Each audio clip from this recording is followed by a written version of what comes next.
என்ன இம்பிட்டு நேரம் ஆகுது இன்னும் அத்தை ஆளைய காணோம்? எத்த என்ன இது அத்தை இவ்வளவு நேரம் தூங்கவே மாட்டாங்களே?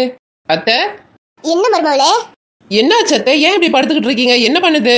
என்னன்னே தெரியல சின்ன பொண்ணு. நைட்ல இருந்து கை கால்லாம் ஒரே கொடாச்சலா இருக்கு. எழுந்தே உட்கார முடியல, தலலாம் வலிக்குது. எத்த உடம்பு நெருப்பா காயுது. நைட்ல இருந்துன்னு சொல்றீங்க? ஒரு வார்த்தை சின்ன பொண்ணுன்னு கூப்பிட்டு இருந்தா பறந்து வந்திருப்பேன்ல. இல்லம்மா, நீயே அம்பிட்டு வேலை செஞ்சுட்டு அப்பதான் போய் படுத்த. அதுக்குள்ள எப்படி உன்னை எழுப்புறது?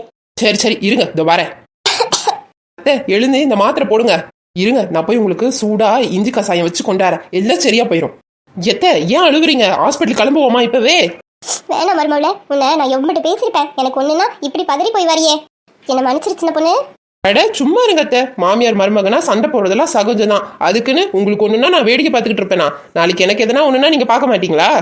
நீங்க எனக்கு அம்மா மாதிரி அத்தை. சின்ன பொண்ணு, உன்ன மாதிரி மருமக கிடைக்க நான் கொடுத்து வச்சிருக்கணும் சின்ன பொண்ணு. சரி சரி அழுது நிறுத்திட்டு மாத்திரை போட்டு உடம்ப தேத்துங்க. அப்பதானே திருப்பியும் நம்ம அடித்தடி தூள் பறக்க விட முடியும்.